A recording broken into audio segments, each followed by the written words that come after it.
Why, hello there, ladies and gentlemen, boys and girls, children of all ages. My name is Mr. DB333, and welcome back to Hearts of Iron 4, the New Order, the known as the Ukrainian Soviet Socialist Republic.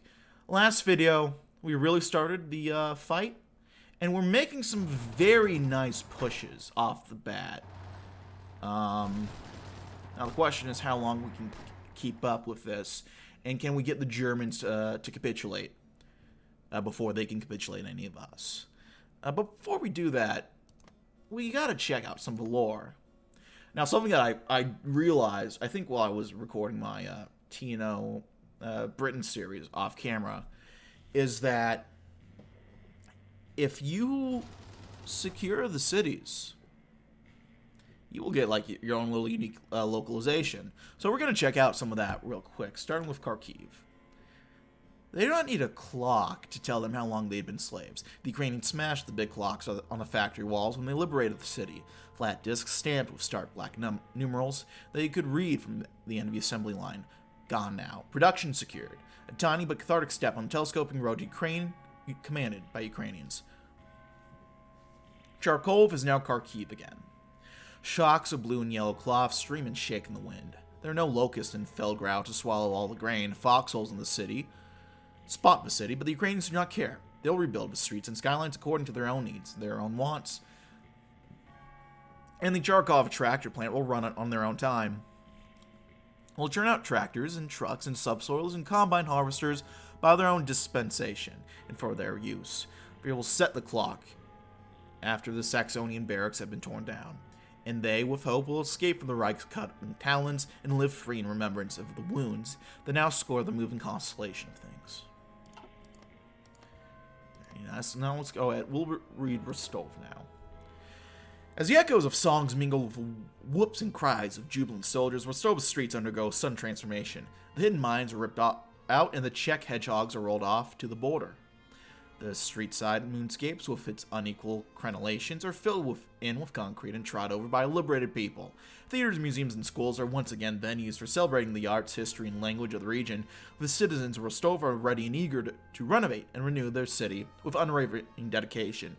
Though conflict is not far off, and the scars of occupation are many, their effects, their living impact, will co-constitute the Ukraine of tomorrow. But today, the people of Rostov have weathered the storm of occupation. They, like their old cathedrals, stand above the landscape to survey the space on which they can act and live, and impart their character. The fields and rivers and thickets and buildings, once again, are theirs. And they will not surrender it. They will not quake before the jackboot and shy from the Reich's gaze. Rostov will be Rostov, or will be nothing. Here we go. Currently doing a playthrough with the East is Red submod currently. Interesting. How's it going? Gav! How's it going, man? I'm alright. Yourself? We're just liberating the people of Ukraine. You know, just Ukrainian things. Can I get encirclement off here? That would be nice if I could. Croatian winter.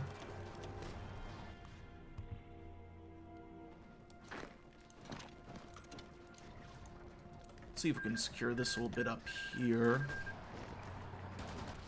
Meanwhile, yeah, we weren't gonna outchase them. I could probably guess that. We're actually doing okay. Now, how are they doing out there in the east? They're doing all right. You just watched me watching Alien while I'm sick and stupid. Oh no, you're sick. That sucks, man. I'm sorry. Any idea what? Ooh, dockyards. Convoys. There's nothing else we can really build other than convoys. 5 victory points there. A lot of victory points here and there. Nothing too crazy quite yet. But we have these guys on the run, which is huge. Like, manpower holding out pretty well, actually. Establish the Odessa in March. Only have 7 days to start that up. That sounds interesting. It's a shit I told you about on Saturday. A bit better, but still pretty fucked. Ugh, that's fair. Well, you'll get better in time, I'm sure. Either that or you stay the same or die. I know which one I prefer out of that. I'm not going to comment which one, just to keep you on the edge of your seat. Make you worry a little bit. Can we get an encirclement off here? Please, please, please. Yes! Ah, that was a truck, too. That's pretty useful, getting it motorized out. I mean, we're holding the lines pretty well. We just stole their shit. Which is unfathomably based. Owning the Nazis is always based. Let that be known. I'm happy to die if I can become a ghost, because, man, I'd be a devious little fucker if I were a ghost. Fair enough. Even as the civil war is raging, the German settlers in Ukraine still greedily cling to their food supply of the breadbasket, the main beneficiaries of Nazi tyranny in the region, stuffing their bellies with while our countrymen starve, grain ripped from our soil, worked by our people, and watered with our tears. There's even a single shred of empathy in these Germans. They know our pressing need for food for our soldiers. If they have any reservation towards Germania for their treatment of our people, they will not interfere with the seizure of our stores. Tragically, this is scarcely the sentiment felt by the settlers on the Dnieper. Ensuring our food security must take precedent, whatever contempt or sympathies either of us may have. We're far too familiar with the Reich's methods of coercion, something the German civilians ought to pray we do not reciprocate. Alright, next we're going to get working on Goldemir. Mother Hawk leaves her nest. Fiery fury and passion surged for Peter von Norden as he drove through Ukrainian countryside towards the city of Kiev. He gripped the steering wheel tightly, his knuckles white as he seethed with indignant rage. Well, did you know? I did know that. His focus wasn't on the barbarians who were infesting the countryside and sabotaging, stealing, and killing the incompetent Germans. No, it was on the German officers who had come to his farm and had the audacity to order him to evacuate. It was too dangerous, they said. It was for his safety. He could have stayed. Peter knew that he could have remained and defended his land from the bandits, partisans, and degenerates. They were apparently too much for the Germans to handle. Unfortunately, the German officers had resorted to ordering him to leave, and while furious, he knew better than to refuse a direct order. He glanced towards the back seat where his wife and son were seated and had fallen asleep.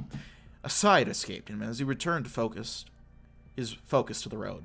Antonia had insisted they listen and leave when the family learned how dangerous the partisans had become. She'd been afraid for Marcus, forgetting that it was his job to protect the family. To just leave everything was... It didn't really matter anymore now that they were on the road. He was afraid that he would return to a ruined home, stripped and looted, with no one to protect it. God knows the Germans certainly wouldn't. For now, all that Van Norden's owned was in the back of this truck. For now, it would have to be enough. One day soon, it would return. Will you? Will you?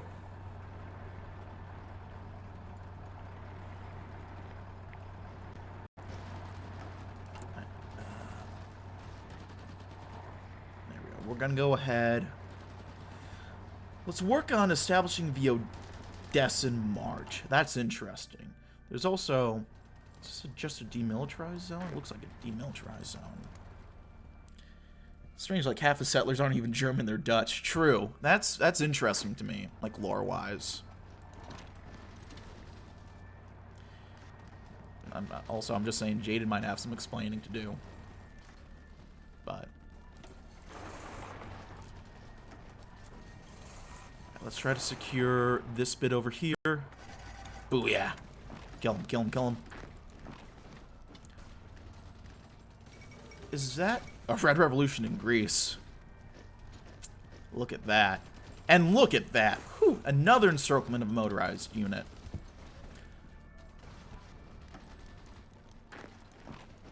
That makes me very happy. And excited. Now, we're losing a little bit up here in the north, which obviously is not preferable. But if we can counteract that with movements in the south, which I'm sure we can.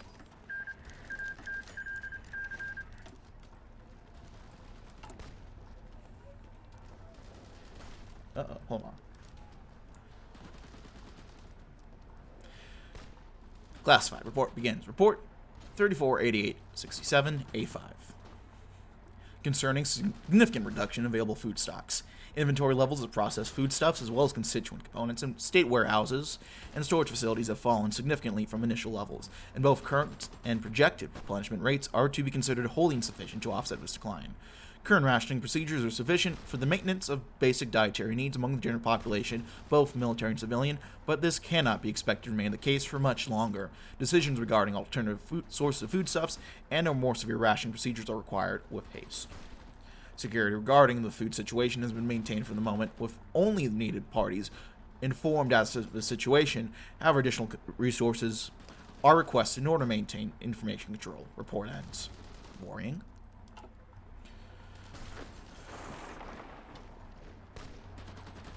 Well, not having bread is kind of sucky. How close are they to go? Oh.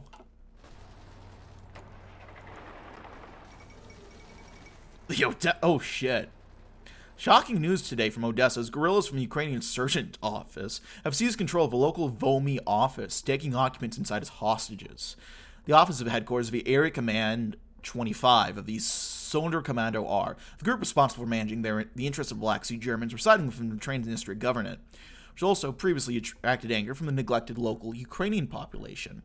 In the wake of the situation, the President of the Council of Ministers, Pinescu, has announced a rescue operation with support from Germany to neutralize the terrorists and safely resolve the crisis.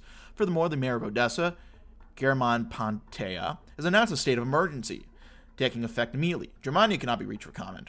Troubled news from a broken land. That's interesting, the stuff going on in Odessa. I guess I didn't think about it, but I guess I kind of did worry. This has got to be an interesting situation down there.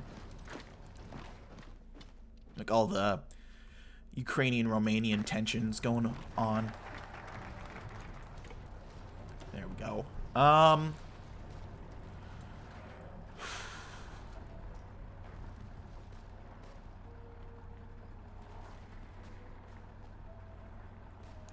Let's enact the Krylovki plan.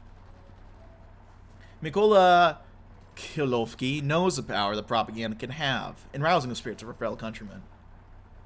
The tool the Germans themselves wield with begrudging effectiveness. With the Reich Commissariat an open collapse and Germany's manufactured superiority over the Ukrainians irrevocably shattered, now it is our turn to rally the nation to the banner of socialism once more. Every road worker, housewife, farmhand, and office clerk from Kiev to the Black Sea will burn red with the fires of revolution. The Internationale, the Sacred War, and Polushka Polye will bloom from the throats of every man, woman, and child in our great country. Lift up your voices and sing with the souls of a million dead by German hands. All power to the Soviets. Communists not having food, it's a canon event. True. Even in a timeline where Ukraine seems to have avoided the Holodomor, they still can't get away from the lack of food. Okay, classified report begins. Report 61-8673-D9 concerning increase in available food stock levels. Inventory levels of sufficient foodstuffs of normal and reduced nutrition levels have increased considerably over the recent period.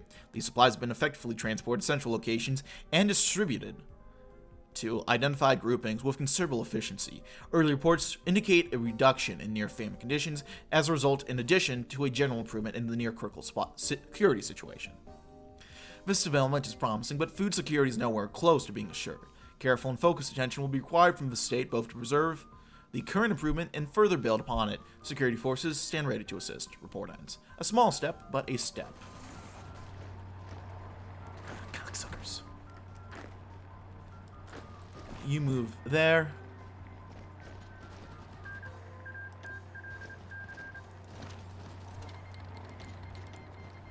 We're getting very close.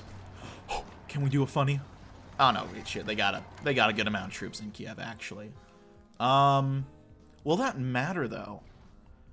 Well, the Ukrainian state is about to collapse, which I have no sympathy for them. Get fucked.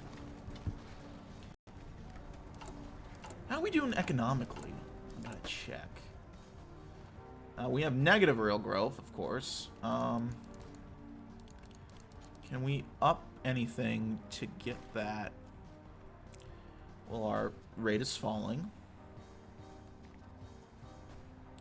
I could do a tax cut. That boosts things a little bit, but we've still got a massive deficit. Another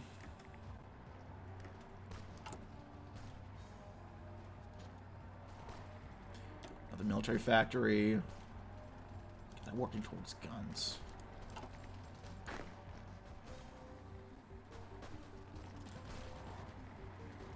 Well, I gotta say, I'm actually quite impressed. We're doing okay pushing in to Ukraine, Kiev. No, wait. Don't interrupt the enemy when they're making a mistake.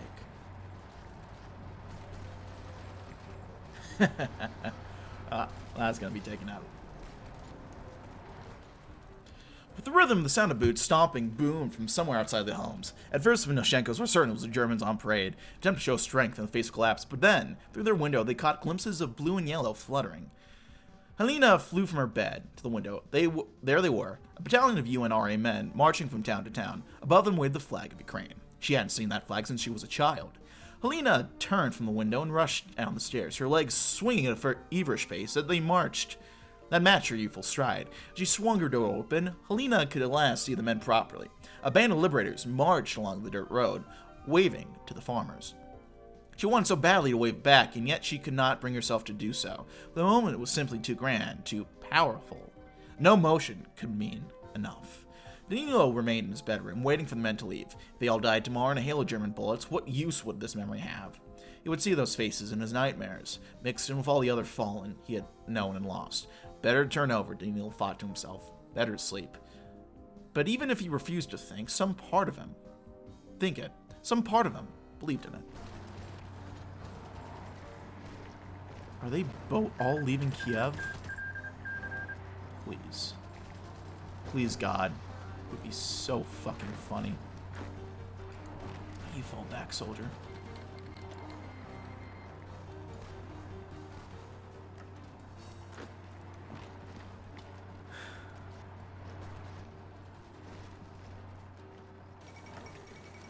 Declares an emergency in South Africa.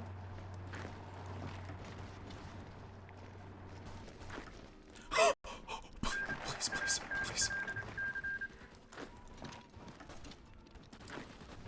Please, God.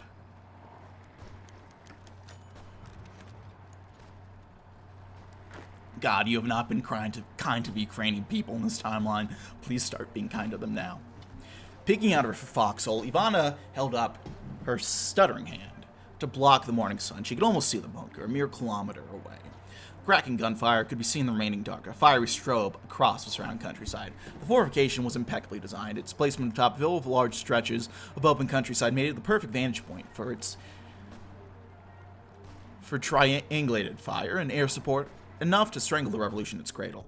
Nonetheless, this should have been easy, a silent night raid on a group of lazy drunk garrison guards. For all the rumors of the partisans as apex predators, boogeymen to scare the whelps of Kraut settlers, in reality too many of them were nothing more than scared farmers with little training and even less supplies. This was the third charge this evening that the garrison repelled after a teenager in their band misfired his weapon on the approach. The commissar had called for volunteers for these suicide missions, throwing around the usual words about the inevitable workers' victory and the triumph of the Soviets. None of it was particularly convincing to hear. To her, who was still in diapers when the Germans invaded. Indeed, if it wasn't for her Polish mother, she likely would be with the nationalists. Seeing the last remnants of the offensive scramble back to the partisan lines, Ivana couldn't help but feel a pang of guilt. The faces of these boys and girls, hardly much older than her baby brother, running, or in some cases limping for their lives. She knew the commissar ran out of volunteers. He would start waving that pistol around and making demands. More kids ground up in Hitler's buzz saw for some dead man's ideals. Ivana made up her mind. When the commissar ordered the next charge, she would be the first in line. No more cowardice, no more hiding. But when she charged, she wouldn't do it for the ghost of Lenin or the rotting corpse of the Union. When Ivana fought, she would be fighting so that one less Ukrainian had to die. And on that note, I'm going to leave things there. We have a nice... Actually, no, that's not a circling opportunity. Well, actually, if they keep moving that way... We'll have to... We will keep you up to date on that. But, that'll have to be the next video. I'm leaving things there. Thanks for watching, gang. Like, dislike if you didn't, leave any comments, feedback down in the comments section below. I read all the comments I get, and I appreciate any feedback you might have for me.